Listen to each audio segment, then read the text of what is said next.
Vamos entonces, hermanos, a continuar con la lectura e meditación en el Evangelio de Lucas. A partir del capítulo 4 vamos a leerlo. Es un evangelio, un capítulo extenso con varias escenas, cada una de ellas con muchas y profundas enseñanzas. Vamos, sin lugar a dudas, a tener que cubrir eh, solamente algunos aspectos de lo que la palabra nos puede enseñar en esta oportunidad. Vamos entonces a hacer la lectura y luego ir recorriendo cada una de estas escenas. Comienza así el Evangelio de Lucas, capítulo 4. Jesús, lleno del Espíritu Santo, volvió del Jordán y fue llevado por el Espíritu al desierto por 40 días y era tentado por el diablo. Y no comió nada en aquellos días pasados, los cuales tuvo hambre. Entonces el diablo le dijo: si eres hijo de Dios, di a esta piedra que se convierta en pan. Jesús respondiendo le dijo: escrito está, no solo de pan vivirá el hombre, sino de toda palabra de Dios. Le llevó el diablo a un alto monte y le mostró en un momento todos los reinos de la tierra. Y le dijo el diablo: a ti te daré toda esta potestad y la gloria de ellos, porque a mí me ha sido entregada, y a quien quiero la doy. Si tú postrado me adorares, todos serán tuyos. Respondiendo Jesús le dijo: vete de mí, Satanás, porque escrito está: al Señor tu Dios adorarás y a él solo servirás. Y le llevó a Jerusalén y le puso sobre el pináculo del templo y le dijo: si eres hijo de Dios, échate de aquí abajo, porque escrito está: a sus ángeles mandará acerca de ti que te guarden y que en las manos te sostendrán para que no tropieces con tu pie en piedra. Respondiendo Jesús dijo: dicho está, no tentarás al Señor tu Dios. Y cuando el diablo hubo acabado toda tentación, se apartó de él por un tiempo. Y Jesús volvió en el poder del Espíritu a Galilea y se difundió su fama por toda la tierra de alrededor.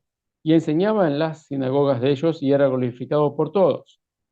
Vino a Jerusalén, a Nazaret, donde se había criado, y en el día de reposo entró en la sinagoga conforme a su costumbre y se levantó a leer.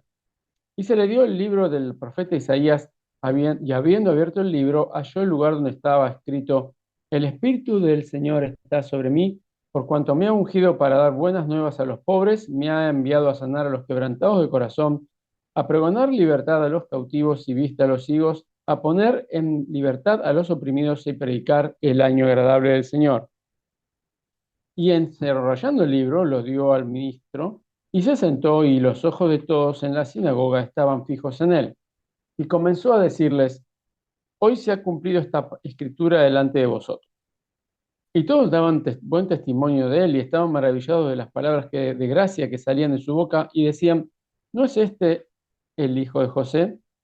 Él les dijo: sin duda me diréis este refrán: médico, cúrate a ti mismo. De tantas cosas que hemos oído que se han hecho en Capernaum, haz también aquí en tu tierra. Y añadió: de cierto os digo que ningún profeta es acepto en su propia tierra. Y en verdad os digo que muchas viudas había en Israel en los días de Elías, cuando el cielo fue cerrado por 3 años y 6 meses, y hubo un gran hambre en toda la tierra, pero a ninguna de ellas fue enviada Elías, sino a una mujer viuda en Sarepta de Sidón. Y muchos leprosos había en Israel en tiempo del profeta Eliseo, pero ninguno de ellos fue limpiado, sino Naamán el sirio. Al oír estas cosas, todos en la sinagoga se llenaron de ira y, levantándose, le echaron fuera de la ciudad y le llevaron hasta la cumbre del monte sobre la cual está edificada la ciudad de ellos, para despeñarle. Mas él pasó por en medio de ellos y se fue. Descendió Jesús a Capernaum, ciudad de Galilea, y les enseñaba en los días de reposo. Y se admiraban de su doctrina, porque su palabra era con autoridad. Estaba en la sinagoga un hombre que tenía un espíritu de demonio inmundo, el cual exclamó a gran voz, diciendo: déjanos, ¿qué tienes con nosotros, Jesús Nazareno? ¿Has venido para destruirnos? Yo te conozco quién eres, el Santo de Dios. Y Jesús le reprendió diciendo: cállate y sal de él.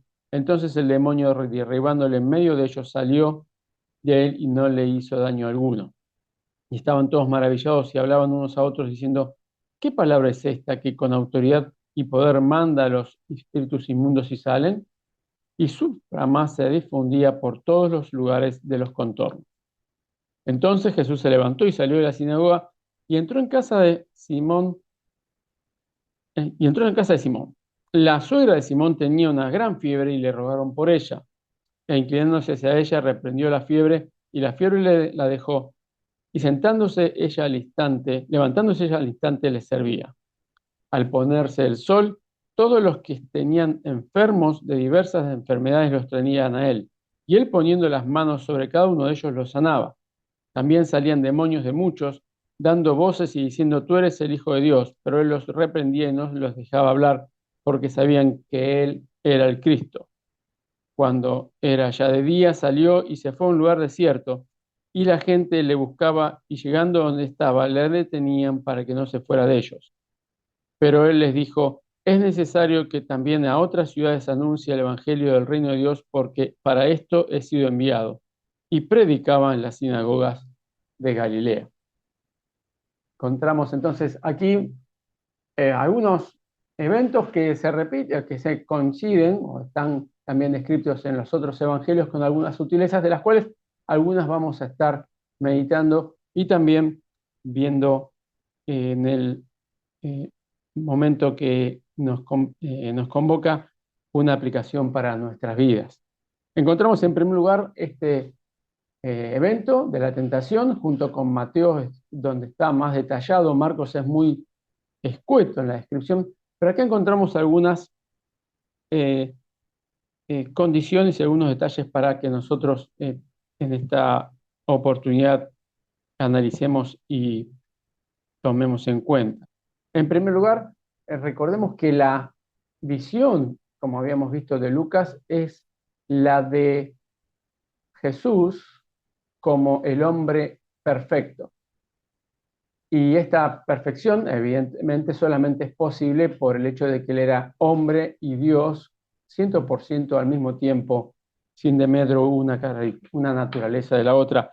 Y hablando justamente de este aspecto, por así decirlo, humano, es donde hace referencia de la llenura del espíritu que el Señor tenía. No porque él pudiese tener otro nivel de afectación o de influencia del Espíritu Santo sobre él. Él era Dios, es uno con el Padre y el Espíritu, pero acá habla justamente, da la idea de la importancia de la comunión entre el hombre y el Espíritu de Dios que viene a morar en nosotros cuando somos hijos suyos. Él, mismo en el pasaje, como dice aquí, fue llevado por el Espíritu. El Espíritu movió para que hiciese esta actividad.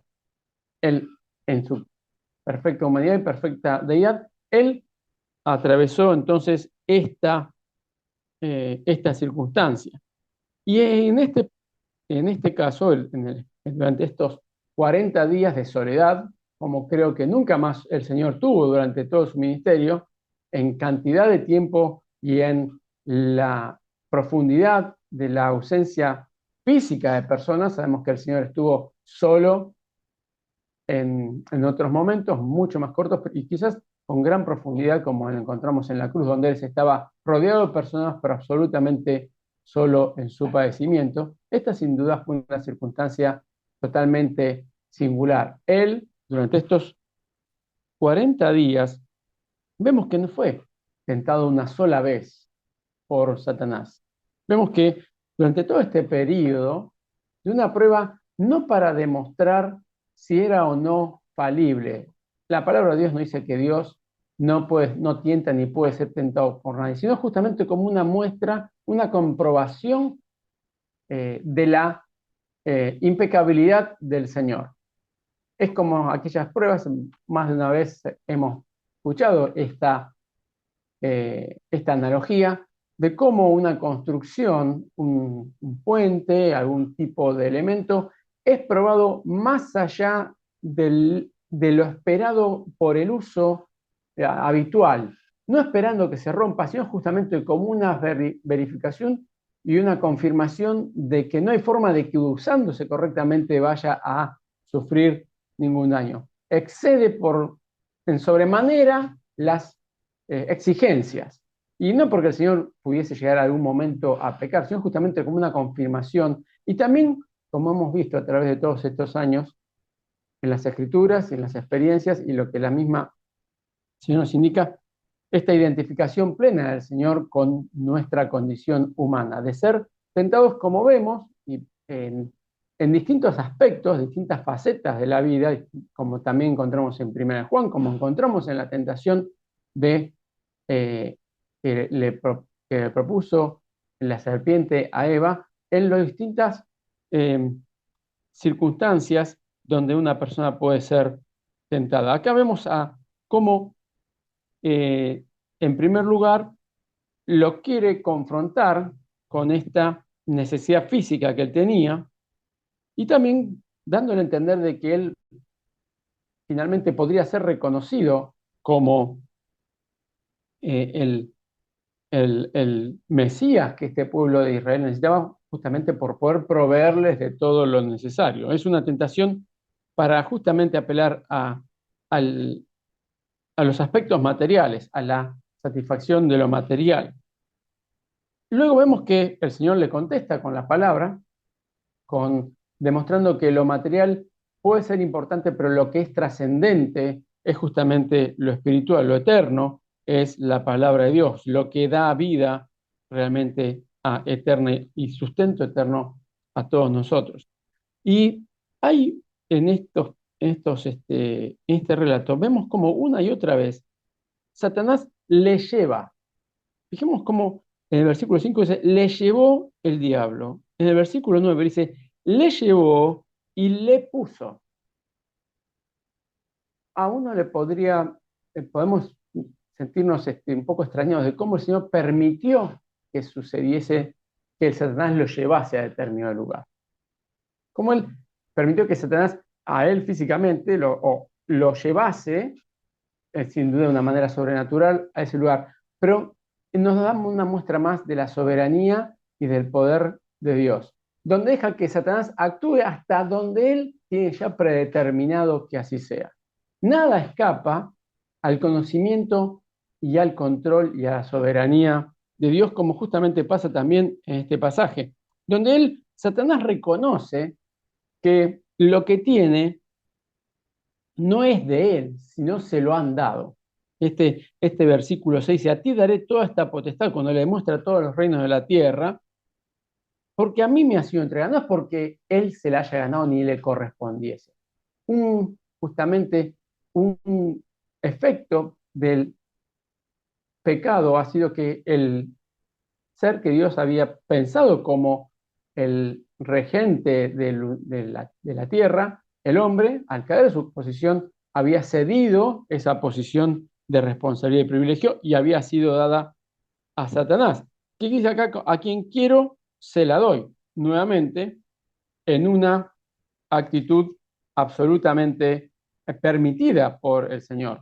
Como sabemos, finalmente el Señor, en un momento dado, habrá, como hemos estado estudiando en el, en el Apocalipsis, habrá de tomar nuevamente, en forma permanente y definitiva, el poder y el trono de todos los reinos de la tierra. Aquí está buscando justamente tentar al Señor a través de las aspiraciones de poder, de satisfacer la necesidad que tiene el hombre de poder mostrarse ser superior en su capacidad y en su potencia a los demás. Y él justamente le dice que esto lo podría hacer si lo adorase, si él lo ponía a él en primer lugar. Satán le estaba proponiendo, por así decir, al Señor que se adelantase a los tiempos, que aquello que habría de ocurrir al final de los tiempos lo disfrutase ahora, porque finalmente era lo que él podía ofrecerle en una forma eh, absolutamente fraudulenta. Y también la podemos aplicar a nuestra vida, cuando muchas veces vemos eh, en situaciones donde Satanás nos pone, a través de las pruebas que podemos vivir, en la oportunidad de adelantar algo que entendemos que no es el momento, que habrá de llegar, pero quizás no es el momento para hacerlo. Lo vemos muchas veces en muchas historias de la propia Escritura.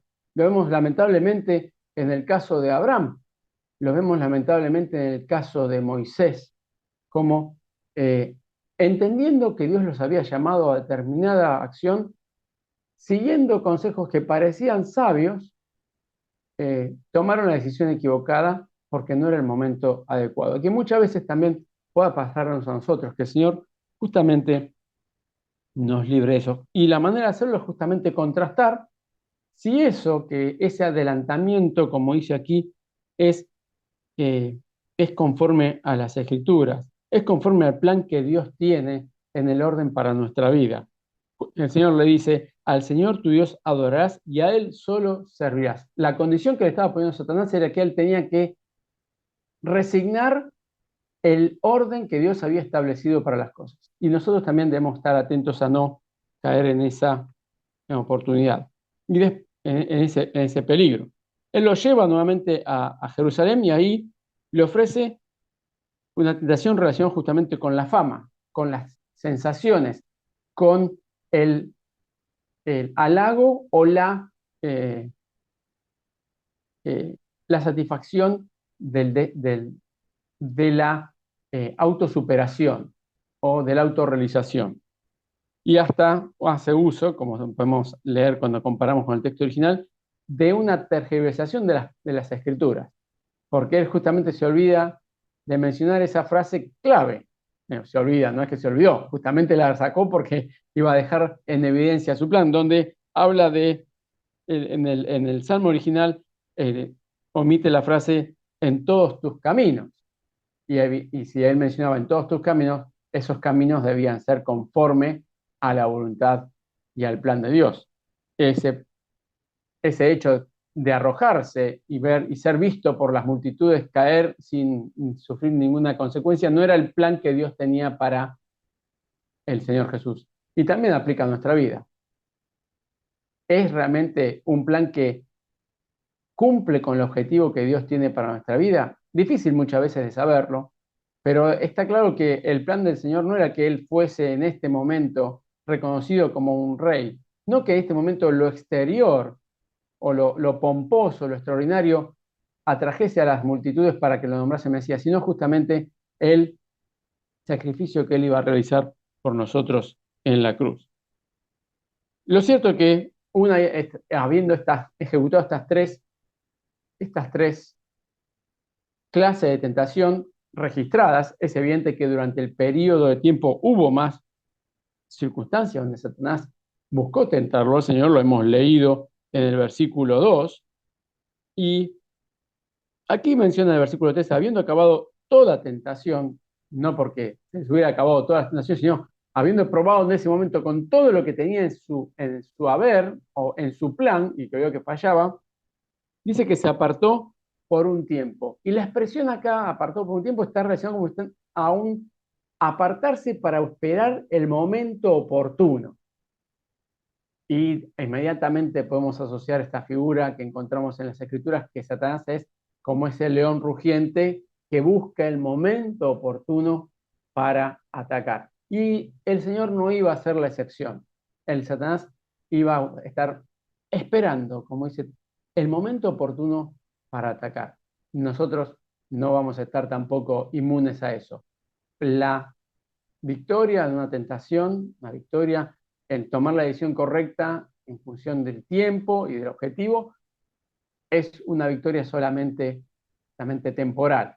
Satanás va a estar buscando, va a estar merodeando, estando atento a nuestro alrededor, buscando otra vez otra oportunidad para hacernos caer. Y vemos que el Señor volvió eh, a Galilea, acá una expresión que habla en el poder del Espíritu, como justamente confirmando lo que ya sabía que iba a ocurrir, que iba a estar este plan ejecutándose de acuerdo a lo que Dios había establecido desde la eternidad, y enseñaba, dice, en la sinagoga de ellos y era glorificado por todos. Cuando encontramos los pasajes similares, estamos asociando estos hechos a cuando él estaba en Capernaum. Y hemos visto en otras de las eh, oportunidades, cuando hemos leído y estudiado otros evangelios, como no todas las ciudades, y vamos a verlo ahora también, recibía el Señor la bienvenida y era reconocido de manera adecuada y en el momento correcto. Dice entonces que habiendo enseñado en las sinagogas, vino después de un tiempo a Nazaret, donde había sido criado, ¿no? Eh, y en el día de reposo entró a la sinagoga conforme a su costumbre y se levantó a leer. Y aquí podemos prestar atención a esta frase, dice, conforme a su costumbre. En los evangelios encontramos eh, varias cosas que el Señor hacía en forma regular, que solía hacer en forma de costumbre, en el buen sentido de la palabra. Una vez, en algún momento, alguna vez un hermano había dicho que venían a las reuniones por costumbre. Y no deberíamos venir por costumbre, sino justamente cada una de esas reuniones debería ser en forma única y particular, una oportunidad excepcional. En forma regular, pero no por costumbre, a participar de las actividades. Y encontramos dos actividades más en los evangelios que el Señor hacía con regularidad o que él solía hacer. Encontramos en Lucas, más adelante, que él solía orar. Lucas 23:39, orando como él solía. Y en Marcos 10:1 encontramos que él solía enseñar. Y es sin duda para nosotros una importante referencia para nuestra diaria disciplina en estos tres aspectos. Primero, la regular asistencia en la comunión con los hermanos, la regular oración en forma permanente y el enseñar que es solamente consecuencia de haber aprendido uno antes. No podemos enseñar, no podemos compartir la palabra, tanto con aquellos que no son hijos de Dios como aquellos que sí lo son, si no lo hacemos con nosotros mismos. Fue así entonces como el Señor también nos muestra en esta circunstancia, como un perfecto hombre, los perfectos hábitos, los perfectos eh, pasos y tareas que nosotros debemos realizar para ser de acuerdo a su plan para nuestras vidas. Leyó entonces en este pasaje conocido Isaías 61 y lo buscó. Eso implica, como podemos eh, deducir, un conocimiento de las Escrituras. Recordemos que en aquella época no había ningún tipo de división en el texto. No había capítulos, no había versículos, estaba todo escrito de corrido, sin espacios, y el Señor había aprendido a leer, no solamente había aprendido a leer, sino que sabía dónde dentro de ese rollo abierto en el libro halló, porque lo buscó, este pasaje que leemos. Y él habla aquí justamente de este capítulo 61 de Isaías, los versículos 1 y 2, donde encontramos, podemos rápidamente en esta oportunidad, ver dos características. Primero, el gran contraste que había, aun cuando estaba hablando de lo mismo, el gran contraste entre el mensaje de Juan y el mensaje del Señor. Juan le dice a las almas que se preparen, como habíamos leído en el pasaje del el martes pasado, cómo el Señor venía a limpiar la era, a recoger el trigo, a hacer juicio, pero justamente Él también hace esta tarea de traer buenas nuevas, de sanar a los quebrantados de corazón, de pregonar libertad y vista y de poner en libertad.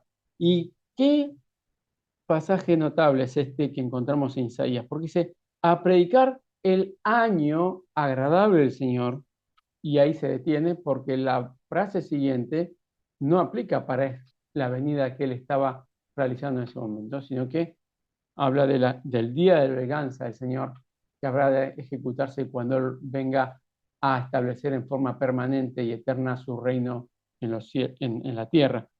¿Qué, eh, qué alivio que es para nosotros es saber y también qué gran eh, perspectiva del poder, de la autoridad del Señor, que la bendición, el cuidado, el beneficio, dice aquí que es por un año, por un periodo de tiempo. Pero sin embargo, el día del juicio y la ejecución es justamente un día, un periodo de tiempo largo, apacible, comparado con un día de una ejecución perfecta y definitiva de la justicia de Dios, lo cual encontramos también cuando leemos en el Salmo 30, el versículo 30, en el Salmo 30, versículo 5. Dice, porque un momento será su ira, por un momento será su ira, pero su favor dura toda la vida. El Señor muchas veces en una forma puntual nos tiene que sacudir, nos tiene que llamar a la reflexión y sin embargo podemos saber de que Él tiene preparado para nosotros mucho más de lo que nosotros eh, podemos imaginar y hacer frente a aquellas situaciones de dificultad. Dice que enrollando el libro lo dio al ministro y se sentó. Y era, era costumbre en aquella época que se leía la palabra y entre aquellos más autorizados daban un pensamiento o leían algo o hacían algún tipo de reflexión. Y generalmente, por eh, la descripción que había en las distintas fuentes sobre los modos y las costumbres de Israel en aquellos tiempos, la gran mayoría de estas personas hablaban citando a otros, diciendo, sobre esto el rabino tal o cual, o en el Talmud dice tal cosa, pero es notable el cambio que hay aquí, porque ¿qué encontramos? Que el Señor dice, hoy se ha cumplido esta escritura delante de vosotros. El Señor es el que da, es el origen de la explicación y el que da por sentado lo que está ocurriendo. No es otro que, sino yo, el que lo dice con autoridad. Justamente por eso dicen en el versículo 21 que estaban todos maravillados de las palabras de gracia que salían de su boca. No es que estaba hablando como usaban los otros, a través de grandes palabras y a través de lo que otros habían dicho, sino que era de su propia creación. Y por eso les asombraba que fuese, aun cuando él tenía un buen testimonio de él, de que José, el hijo de José, tuviese eh, esta forma de presentarse. Y aquí es donde encontramos un pasaje donde el Señor les confronta y empieza acá justamente a gestarse este principio de rechazo del pueblo de Israel hacia el Señor. Vemos cómo Él, eh, sin que ellos lo dijesen, les hace notar algo sobre lo que ellos esperaban realmente de Él. Les dicen, sin duda me diréis este refrán, médico, cúrate a ti mismo, de tantas cosas que hemos oído que se han hecho en Capernaum, haz también aquí en tu tierra. Y el Señor les refrenda el, este refrán, que es conocido aún hasta los días de hoy, donde ningún profeta es acepto o es reconocido en su propia tierra. Y va más allá de eso, porque no es extensivo justamente el mensaje a ellos de su falta de fe, sino que hace extensivo a toda la nación de Israel con unos ejemplos que eran verdaderamente vergonzosos para el pueblo. Porque pocas cosas eran más despreciadas para el pueblo de Israel que un gentil, que una mujer y que un leproso. Y es justamente los ejemplos que él pone acá. Él dice, fíjense, y encima una viuda era la peor de las desgracias. Él justamente les muestra cómo el pueblo de Israel, aun cuando tenían la necesidad, había rechazado de tal manera a Dios, de que Dios justamente mostró su provisión y su cuidado para aquellos que parecían los seres más despreciables de toda la humanidad a los ojos de los judíos. Mujer, viuda, gentil leproso, y solamente ellos habían sido curados. La pregunta es, ¿cuál había sido ese motivo, verdad?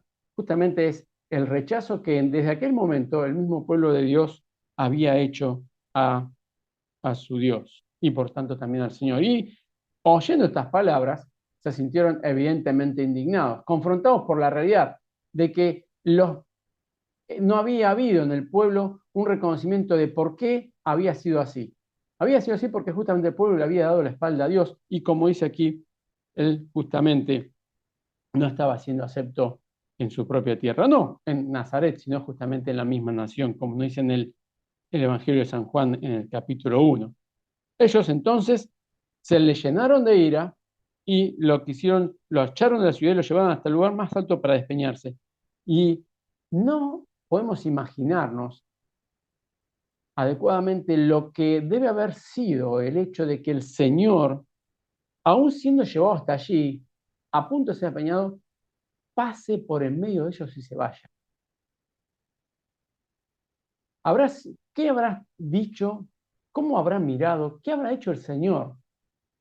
Que no está relatado en la Escritura, para que una turba enfurecida, una turba insultada, según su criterio, habiendo sido menospreciada de tal manera, haya llevado al Señor a esta posición y no hubiese sido capaz de cumplir su cometido. Primero porque justamente no era el momento para que el Señor pereciese, pero también había sido, sin duda, la forma de hablar, la forma de mirar del Señor que les impidió llevar a cabo su plan.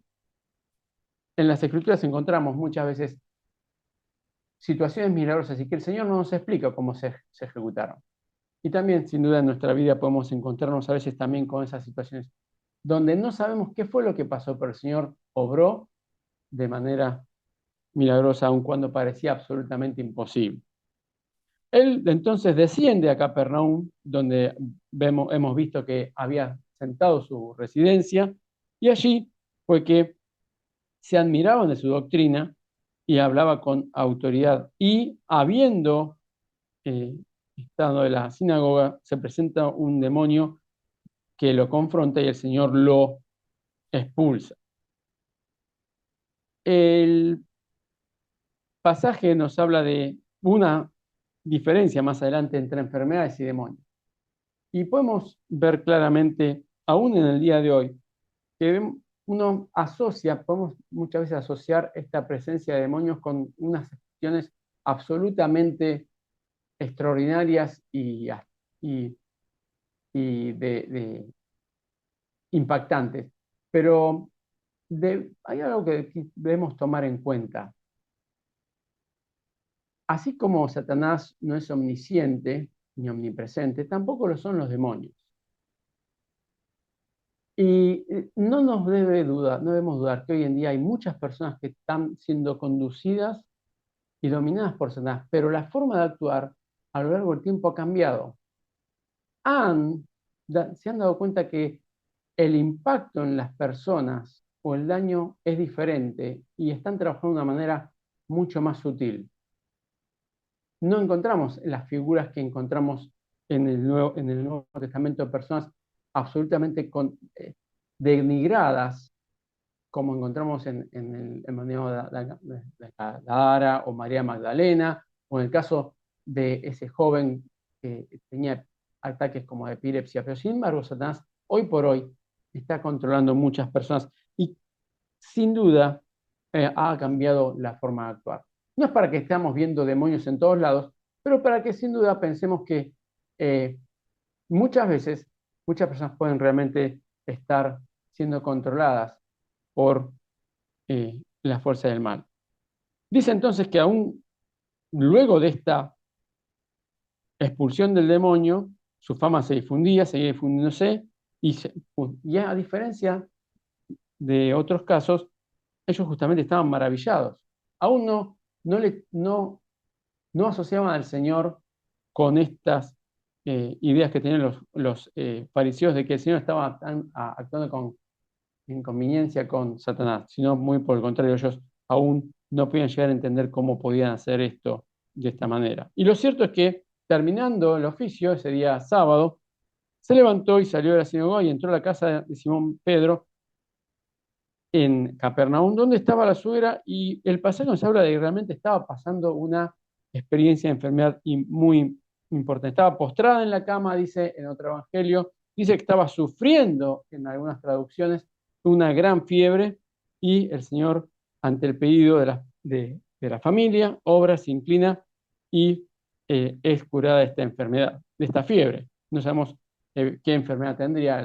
Sabemos que la fiebre es siempre una manifestación simplemente de una infección o de algún caso así. Lo cierto es que ella se levantó al instante y le servía. La recuperación había sido tal, no había un decaimiento post-enfermedad, no había un debilitamiento, sino que la curación había sido absoluta.